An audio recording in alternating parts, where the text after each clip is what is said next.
Hello, everybody. Jax West from Stephen Avery Project, Justice with Jax, and MAM Gossip. This is episode 4 of reading the John Ferrick book, Wrecking Crew. This book is not written by Kathleen Zellner. It is written by John Ferrick, who was a reporter in Wisconsin, and he's now here in Illinois, in Joliet, working for The Patch. Why is it every time I try to use Facebook to go live, there's some stupid thing? So right now, it's not showing me comments at all, giving me the access to comments, or for myself to comment. So it kind of defeats the purpose of having these nice 2 different screens so I can multitask on things if I'm going to have the live video on both screens so I can see if anybody is here. Facebook, you really need to get better with this live video stuff. And then, we've got the people who aren't able to post comments, even though they're members of the group and longtime members of the group. I don't get it. I'm not a tech person. I don't understand any of this stuff, but it's annoying to me. How am I to know if anybody is here and commenting if I can't see anybody?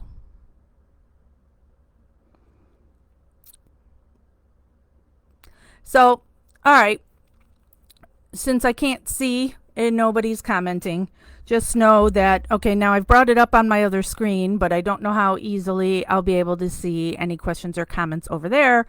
But also, while I'm reading, I'm not really looking up at the screen. So I see David's here. Hi, David.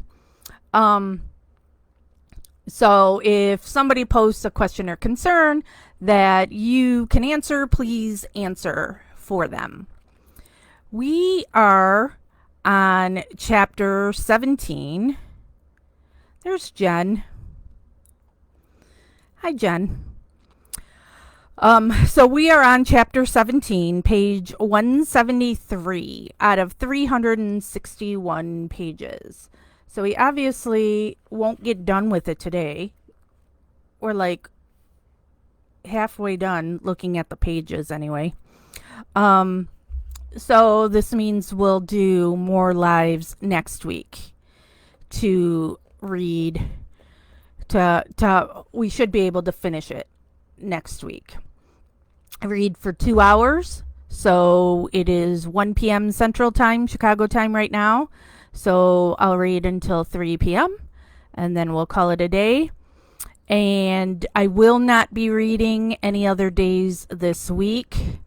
I am thinking about maybe doing a live video tomorrow, but over on the Stephen Avery Project page to talk about our upcoming rally.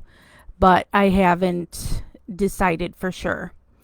So we've got, the end of July is when our rally is at Waupun. So hope be able to see some of y'all there. All right, let's get started in reading. Hello, before I start reading and looking at the book that and won't be able to see y'all while I'm looking down here. And I think even though these are relatively new glasses, what did I get them a year ago?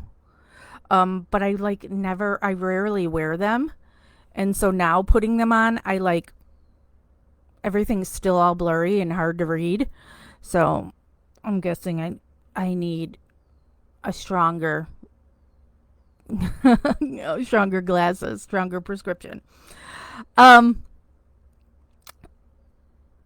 So all right, here we go. Chapter 17, Evidence Pile. On the same day as the Cuss Road controversy, a team of 3, 2 from Manitowoc County and 1 from Calumet, got the green light to roam the Avery salvage yard.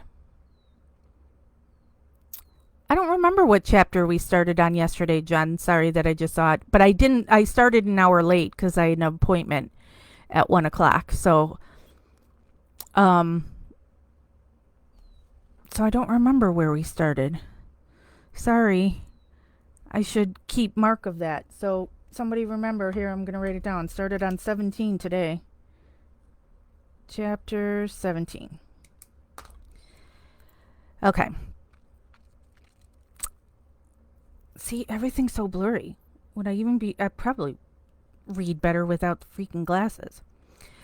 They could wander the vast rows of junked and wrecked automobiles, a golden opportunity for one of them to plant evidence, particularly in proximity to Avery's trailer.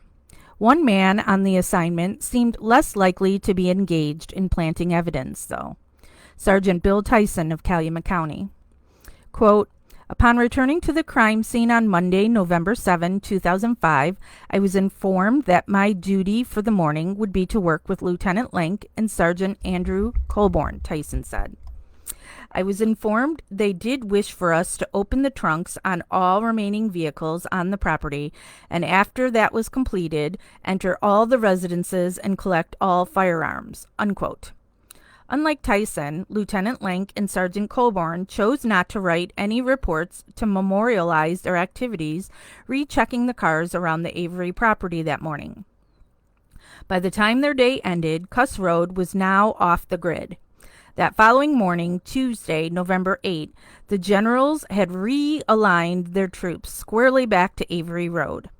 Wiegert and Fassbender assembled another huge contingent of Wisconsin State Patrol troopers, volunteer firefighters, and area police officers to conduct another all-out blitz canvassing the wrecked vehicles around Avery Salvage.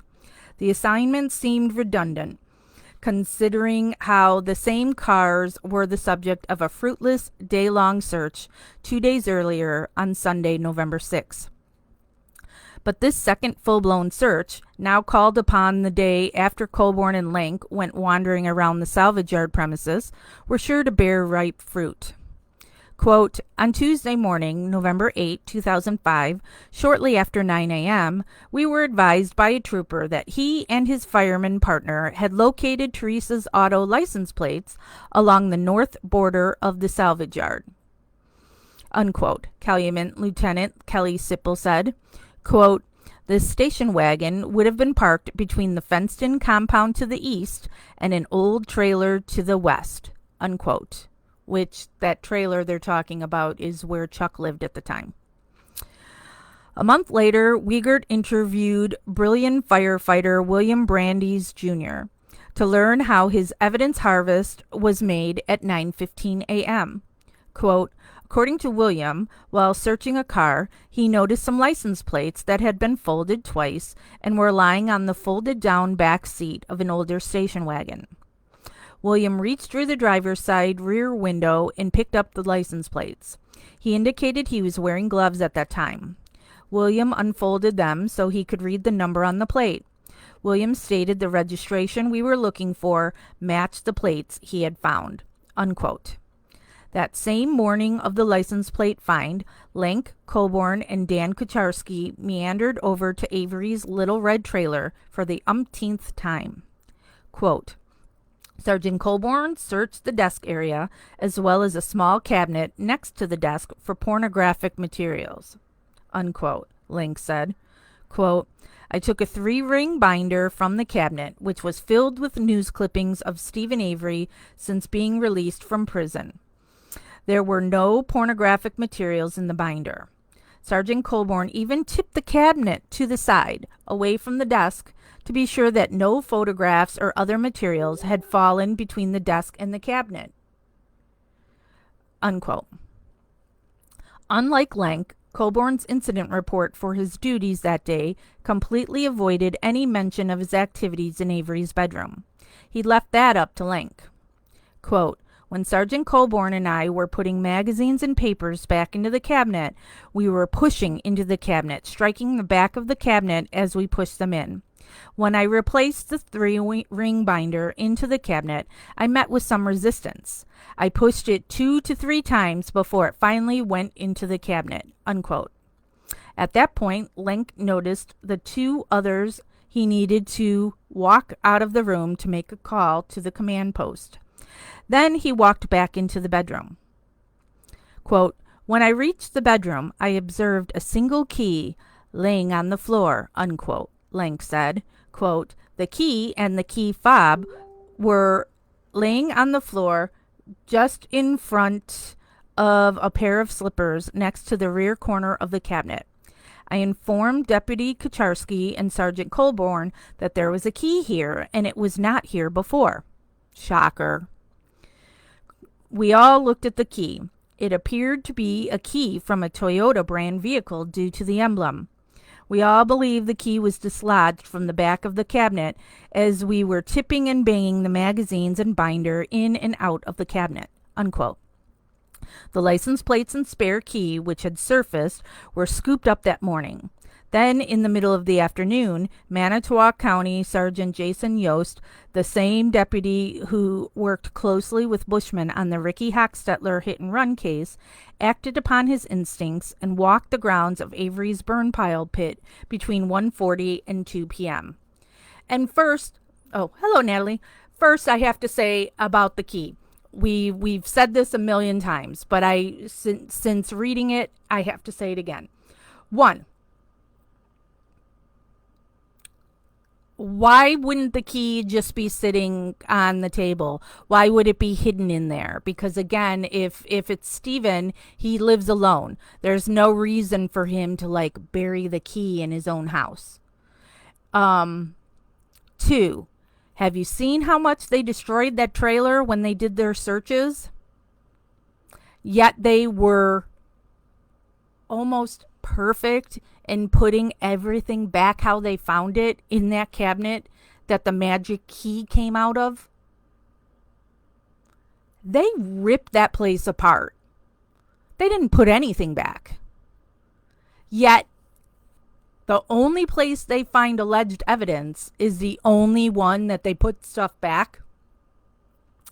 Then there is no way, if the key is in there and you're shoving something straight this way, that it's going to go around a corner and land where slippers weren't before but have now been moved and put just so. All kinds of suspicious crap going on there. Also knowing that it's Manitowoc, and not just Manitowoc, the same guys involved the first time. Quote, I'll answer that later. Quote, "Upon returning to the command post, I made contact with Calumet County Sheriff's Office, Lieutenant Kelly Sipple," unquote, Yost said. Quote, "He responded to the property with me. Without disturbing the area, we walked close to the burn pit to take a further look. As we were looking at the ashes laying in the area, it was evident that someone used some type of front-end loader to remove ground from this particular location. As we looked at the ash pile, we observed that there was a bone laying near the south side of the pile on the east side. Without disturbing the bone, I looked at it closely as I could. It appeared as though it may have been a vertebrae bone. I could see another bone in the pile," unquote. Yost would also mention that, quote, "one piece appeared to be in the shape of a part of a skull," unquote. No forensic anthropologists were summoned to the scene. The Manitowoc County coroner, Deb Kakich, was kept away from the property. She was not even notified of the bone fragments. Also, the police at the scene, Manitowoc, Calumet, and the Wisconsin DCI, evidently came to a unilateral agreement that photographs and videotaping would not be done showing the bones and where they had been located in Avery's yard. It was the recovery of the bones on the fourth full day of searching Avery's property that changed the dynamics of the case to Manitowoc County's great satisfaction. One day earlier, the authorities were focused intently on Mike Bushman's find on Cuss Road, where the dogs also drew heightened excitement. But law enforcement's 3 amazing hunches all paid off on Tuesday, November 8. The decision to reprocess all the cars inside the salvage yard now turned up the license plates belonging to Teresa. The return to Avery's bedroom produced Teresa's spare key. The decision to give more scrutiny to the burn pile behind Avery's red trailer turned up charred bones that were later linked to Teresa. Wow, isn't that what a coinkydink? That sudden trove of evidence caused a dramatic shift in the case, just in the nick of time. After all, former Sheriff Tom Kocourek was only 2 days away from being forced to raise his right hand and give a contentious, videotaped sworn statement in Avery's $36 million lawsuit for running a crooked police department. But the work of his former disciples, people who deeply admired him, Lieutenant Lank, Sergeant Colborne, and Sergeant Jason Yost, and of course Mike Bushman, forever put the skids on Avery's federal lawsuit against their former leader. On November 9, Avery would lose his freedom for good. The scheduled depositions for Kocourek on November 10 and former Avery prosecutor Dennis Vogel set for November 15 would never happen. But what would happen is that the tandem of lead investigators, Wiegert and Fassbender, would decide that their top priority on November 9, once they captured Avery, was to drive him to the local Manitowoc hospital to obtain more DNA samples from Avery, even though this was quite unnecessary. But to them, maybe it was necessary. Perhaps additional clues would be needed down the road to ensure Avery's guilt. And that is so ridiculous that you don't take any pictures. I mean, we've all watched crime shows, right? CSI, whatever, Law and Order. You take pictures. You put those little number flag things everywhere. And then stuff happens. Pictures first. You don't touch it. You don't walk there. Pictures. They didn't take pictures. Their excuse is Bear. Stephen's dog is chained up right there. So, you make the arrangements to have the dog removed, however they're doing it, whether it's Avery family, whether it's animal control, whatever they're doing to remove the dog, and then you take pictures of the evidence. Chapter 18, Hospital Stop. If the murder case brought against Avery was based on fabricated evidence harvested by the cops, then it had to be rock solid, irrefutable evidence that stood up in court. The best evidence to plant nowadays involves DNA, which is risky but rewarding for those who manage to bet away on their wicked misdeeds. Unfortunately for the police profession, there have been a number of crooked cops and CSIs have had their careers implode because they got exposed planting DNA against someone later proven to be innocent. A former friend of mine, the director of the Douglas County Sheriff's Office Crime Lab in Omaha, Nebraska, the subject of my first true crime book, Bloody Lies, was one such cop. I'm not reading any of that of his other one. Okay, so it's safe to say that nobody overseeing Teresa's murder case wanted to have another scenario involving Avery beating the rap. The second time around, in 2005, Sheriff Peterson wanted Avery found guilty and sent away for the rest of his life, punishment for bringing shame and humiliation to himself and other old-timers from the Kocourek administration, who were part of Avery's 1985 rape arrest. There was no rape. The sheriff's office endured 2 years of nonstop embarrassment and ridicule between 2003 and 2005. Avery's arrest for first-degree murder was meant to bring an end to this Innocence Project wave that so many people and politicians in Wisconsin were beginning to champion. So, on November 9, 2005, the first order of business for Wiegert and Fassbender included a visit to the Aurora Medical Center in Manitowoc with Avery. The two investigators had already made arrangements with a local nurse they trusted to help with their mission. It was around 1:20 p.m. As it is right now, it's 1:18 p.m. when Wiegert and Fassbender escorted prisoner Avery into an examination room at the hospital. What was entirely odd about the incident is that Avery was not even under arrest for murder. He was being taken into custody for a gun charge for having possession of a shotgun that he was not supposed to as a convicted felon. One of the crimes that Avery was convicted of stemmed from the January 1985 incident where Avery stood along the road and pointed an unloaded shotgun at the wife of the sheriff's deputy because Avery believed the woman was spreading false rumors about him in the community. One of Avery's other crimes during his 20s concerned a 1981 burglary at a local bar where he and a friend stole a couple cases of beer and some sandwiches. And yet, there they were, Fassbender and Wiegert, taking a man being charged with a gun crime over to the local hospital to collect additional samples of his DNA. Quote, towards the end of the examination, Nurse Frisch took 2 swabs of Mr. Avery's groin area in direct contravention of the search warrant, which specifically restricted that DNA samples were to be taken from Mr. Avery's saliva and blood, unquote, Zellner said. Quote, there was no reference to groin swabs in the search warrant. Significantly, Nurse Frisch's documentation of taking swabs from Mr. Avery excludes any mention of taking groin swabs. A well-qualified nurse following acceptable standards of charting would never fail to document taking the groin swabs unless she were instructed not to document taking the groin swabs by Agent Fassbender or Investigator Wiegert. Agent Fassbender and Investigator Wiegert's explanation that they did not realize that the search warrant did not call for taking groin swabs is not credible, unquote. Agent Fassbender's report claims that Nurse Frisch disposed of the groin swabs. See, and he's already talked about this in the book before, so we're like repeating stuff, but okay.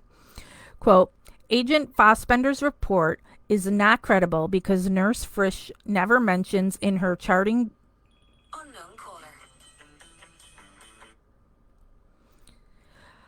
disposing of the groin swabs. Agent Fassbender's report directly contradicts Mr. Avery's account of his examination as described in his affidavit, unquote. The most reliable witness account of the strange events taking place at the hospital appears to come from Avery himself.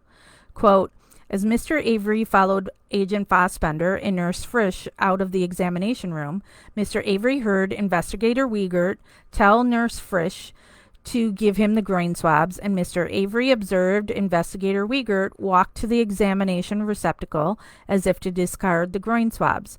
Mr. Avery observed that Investigator Wiegert did not drop the groin swabs into the receptacle, unquote. But if Wiegert had pulled a fast one, a well-planned devious scheme to fabricate more evidence against Avery, a golden opportunity presented itself 4 months into the murder case against Avery. By February 27, 2006, Wiegert and Fassbender realized the dynamics of Wisconsin's biggest murder case had changed. Avery now had major league criminal defense lawyers, having just hired Strang and Buting. At that point, it appears a decision was made to take out Avery's main alibi witness, Brendan Dassey, and force him to implicate himself and his uncle under a wildly sensational murder plot that had Avery committing premeditated murder inside his back bedroom, only to be distracted in the middle of his savagery by the knocking and ringing of his doorbell by his developmentally slow nephew. This distraction apparently caused Avery to take a break from his bedroom rape and torture of Teresa to walk down the hallway to see who might be at the door.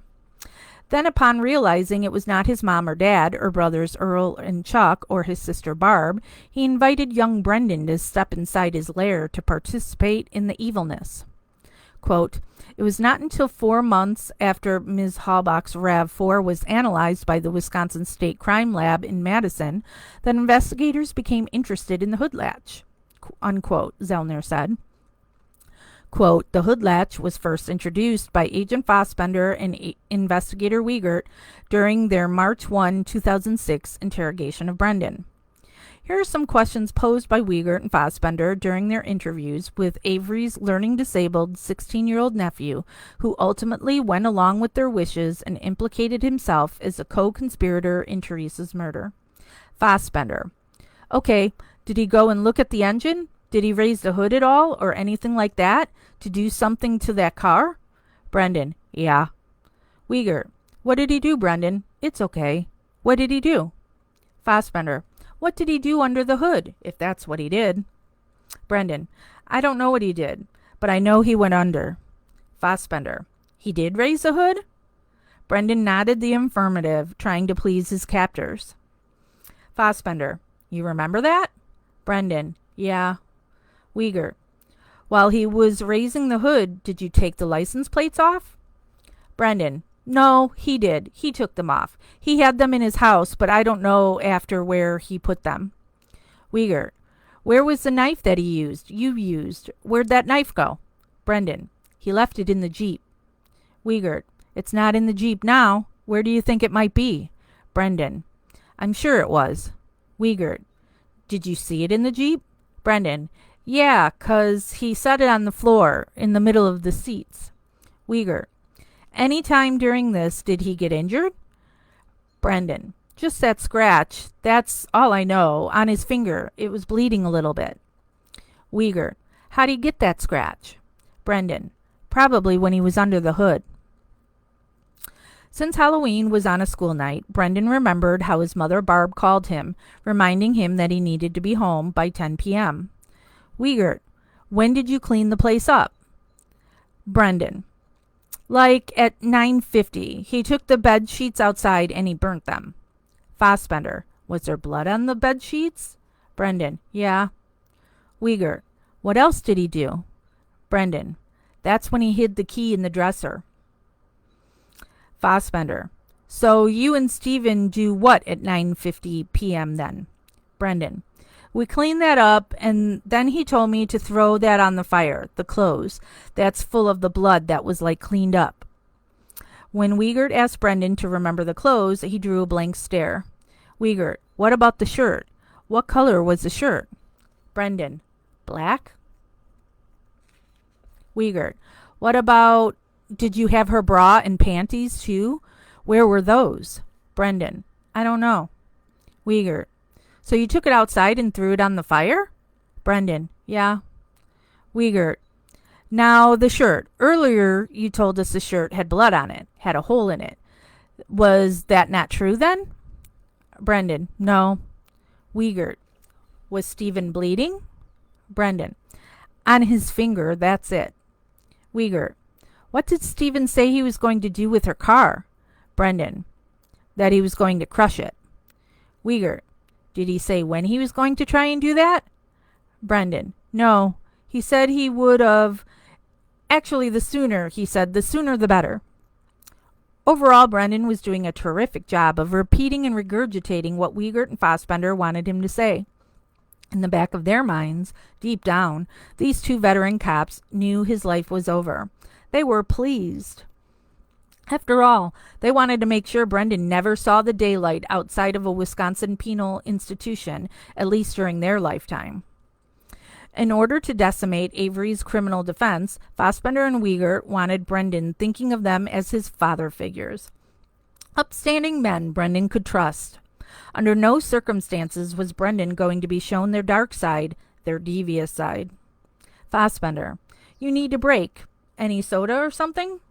I got water here. Wiegert. We can get you a soda if you want one. Would you like one? Brendan. Coke. Since this was going to be Brendan's last day of freedom, and the two interrogators knew this, they wanted him to go out with a nice last meal. Fassbender, we got some food here. Sandwich or anything? Brendan shook his head no. Fassbender, are you sure? Brendan nodded his head yes. Fassbender, bathroom? Brendan shook his head no. Fassbender, just a soda? Brendan nodded his head yes. All right, bud, hang in there, Fassbender responded. A few minutes later, Fassbender returned with the soda for his 16-year-old captive. Here you go, bud. Thank you. Would you like to have a sandwich or anything? Brendan shook his head no. Fassbender, you sure? Brendan, not hungry. As Fassbender was enjoying his refreshing can of Coke, as Brendan, if I said Fassbender, Fassbender remained fixated on Teresa's RAV4. Perhaps this was because Fassbender knew that a major piece of DNA evidence was still available for evidence planting purposes. March 2, 2006 marked the infamous Ken Kratz press conference, where the following ghoulish assertions were not backed up by the facts. Quote, Sheriff Poggle and I will be releasing to the media the specifics of this case. I will be filing, as I mentioned tomorrow, a criminal complaint by 2 p.m. that will be available for release to all of you. We have now determined what occurred sometime between 3:45 p.m. and 10 or 11 p.m. on the 31st of October. 16-year-old Brendan Dassey, who lives next door to Stephen Avery's trailer, returned home on the bus from school about 3:45 p.m. He retrieved the mail and noticed one of the letters was for his Uncle Stephen Avery. As Brendan approaches the trailer, as he actually gets several hundred feet away from the trailer, a long way from the trailer, Brendan already starts to hear the screams. As Brendan approaches the trailer, he hears louder screams for help, recognizes it to be of a female individual, and he knocks on Stephen Avery's trailer door. Brendan says he knocks at least 3 times and has to wait until a person he knows as his uncle, who is partially dressed, who is full of sweat, opens the door and greets his 16-year-old nephew. Brendan accompanies his sweaty 43-year-old uncle down the hallway to Stephen Avery's bedroom, and there they find Teresa Halbach completely naked and shackled to the bed. Teresa Halbach is begging Brendan for her life. The evidence that we've uncovered establishes that Stephen Avery at this point invites his 16-year-old nephew to sexually assault this woman that he's had bound to the bed. During the rape, Teresa's begging for help, begging 16-year-old Brendan stop, that you can stop this. 16-year-old Brendan, under the instruction of Stephen Avery, cuts Teresa Halbach's throat, but she still doesn't die. Unquote. Fast forward a month. Kratz began to realize his twisted sexual fantasy involving a bloody butcher knife, a naked young woman chained to the bed, and 2 bloodthirsty monsters named Brendan and Avery was not corroborated by any physical evidence. This was not good.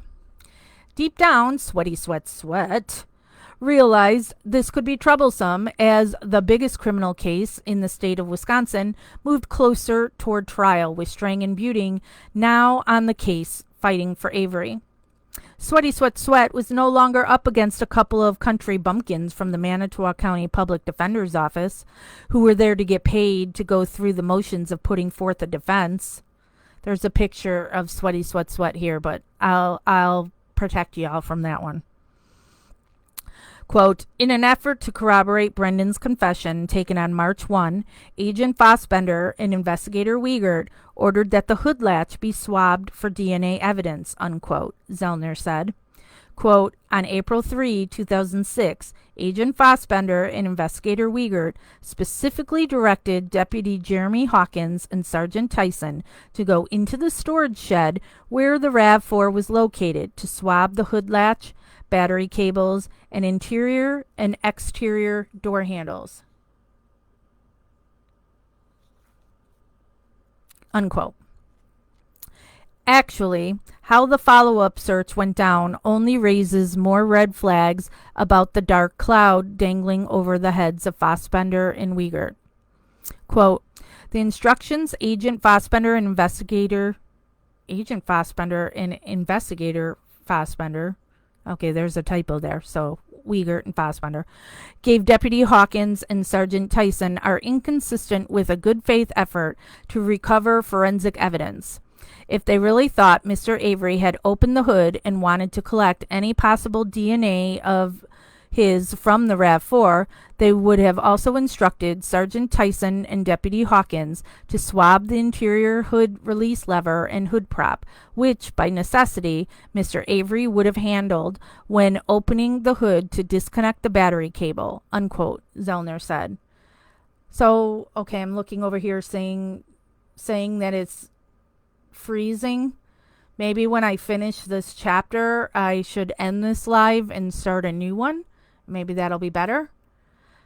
Okay, let me finish the chapter because it's almost done. During a 2017 NBC Dateline exclusive, Fassbender was reminded how Avery once said, quote, these guys had it out for me. The whole department was angry at me. This was the perfect opportunity for them to have access to my trailer. Plant the key, unquote. Quote, I never actually saw that. Never saw that from anyone in Manitowoc County, unquote, Fassbender told viewers. I could go on and on about the planting defense and how absurd it is within the multiple agencies we had there, unquote. At the time of the NBC Dateline interview, however, Fassbender got a free pass. He was not asked whether he had knowledge or a direct role in fabricating evidence or falsifying police reports against Avery. He also was not asked to give an accounting for his appearance in the hospital examination room when the mysterious groin swabs were taken from Avery when they were not supposed to. As for Wiegert, he remained in the shadows. He did not participate in any on-camera interviews with the NBC anchor. That seems to be his MO, preferring to lurk in the background. He's the ultimate puppet master, just like he was at Avery Road. Quote, according to Agent Fassbender's report, the groin swabs taken of Mr. Avery at Aurora Medical Center were discarded. It is a reasonable probability that they intended to plant DNA from the groin swabs and conceal from the official medical report that groin swabs were taken. Investigator Wiegert clearly fabricated the chain of custody form given to Wisconsin State Crime Lab. In light of the new scientific testing done on the hood latch, Investigator Wiegert submitted the groin swabs for the hood latch swabs collected by Sergeant Tyson, unquote, Zellner said. But how would Wiegert have carried this out? So, okay, before I continue, what I'll do is I'll end this live video and start a new one. I'll title it Part 5 and see if maybe we don't have the issue with it freezing or whatever it's doing.